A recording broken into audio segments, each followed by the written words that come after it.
So we are at 30 days with the new teeth, and I do have to say, and I agree with everyone, it does get better. Basically the first 2 weeks kind of sucks, but after that it just moves quite along. It's hard to believe it's already a month after the procedure and everything. There is still a couple things I can't eat. Now I can eat pretty good on almost anything except for like chewy foods and a lot of like candy. If it's gooey, just can't do it with teeth yet. Not yet anyway. Anyway, still learning. Still a little bit of a learning curve, but anyway, other than that, we are A-okay. My gums are healing really well. They're not jagged. After, when they pull your teeth, you got the jagged edges. That's actually filling in, so hopefully a couple months down the road they'll be solid, and then we can start talking relines with them. But anyway, the denture teeth continues.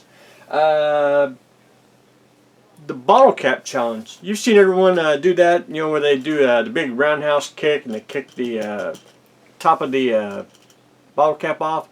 Well, I have one, the real bottle cap challenge, and that's good old-fashioned tester's paint, which you have to get the old-fashioned screwdrivers, and you will try to get that off if you can, because you know how glued on it is. That is the real bottle cap challenge. So I like to be up to date on the current trends. So the bottle cap challenge is what I've been doing. The J2, first thing,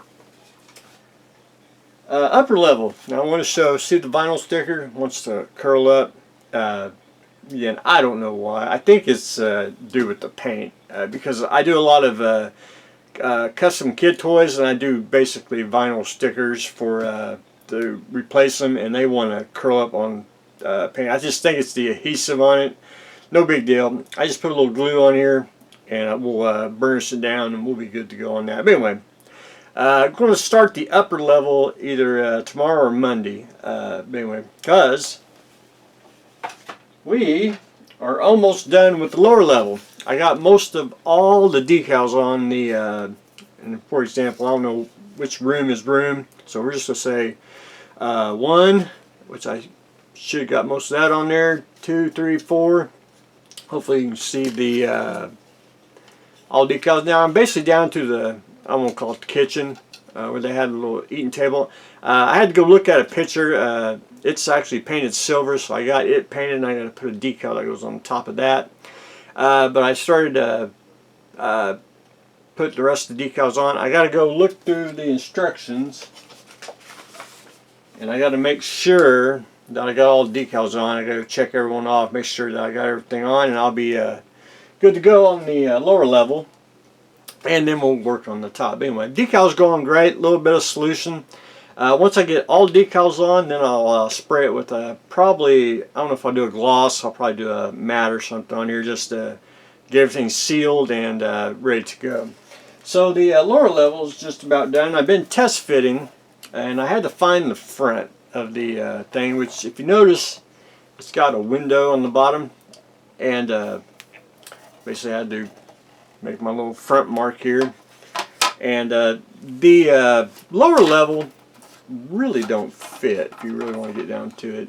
It's got the keys and everything, basically supposed to fit like that.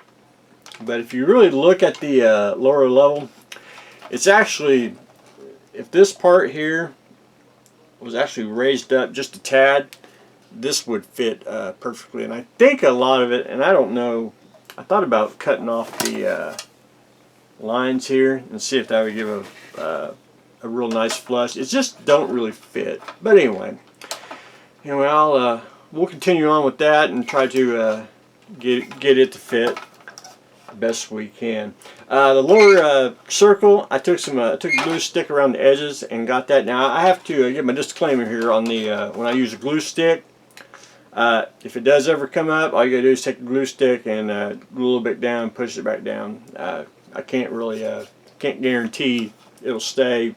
But anyway, I'm going to put a sealer on it so it should level it out and should stay for a very, very long time. But anyway, lower level is taking shape. But hopefully we can get the...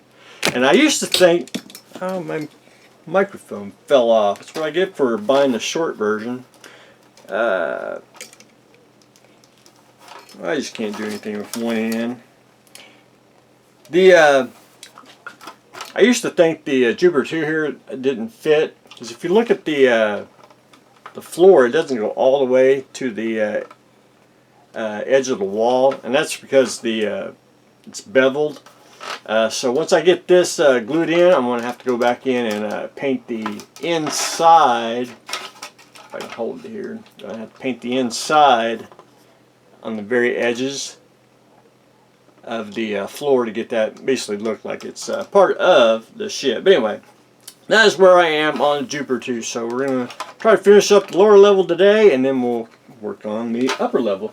So while things dry, and a lot of you know, I like to repaint children's toys.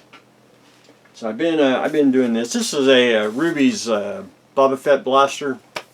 It's a Halloween product. It's pretty decent size for adults, and you know how they paint it. It's basically bright green and orange, you know, because our Congress, you know, can't have real colored weapons like we used to. So anyway, I got it basic colors: a brown bust, stock, and then a metallizer for the front. And I'm just down to weathering, and then I'll try to show everyone that once I get done with putting a little weather on. But I like to paint these and sell them on the side, because I do have a very expensive plastic habit. But anyway, that's what I've got going on today. We are for fun painting a little bit of a Boba Fett blaster. We are continuing on with the Jupiter 2, and of course we're doing the bottle cap challenge. But anyway, that's what I got going on today, so stay tuned for next exciting episode.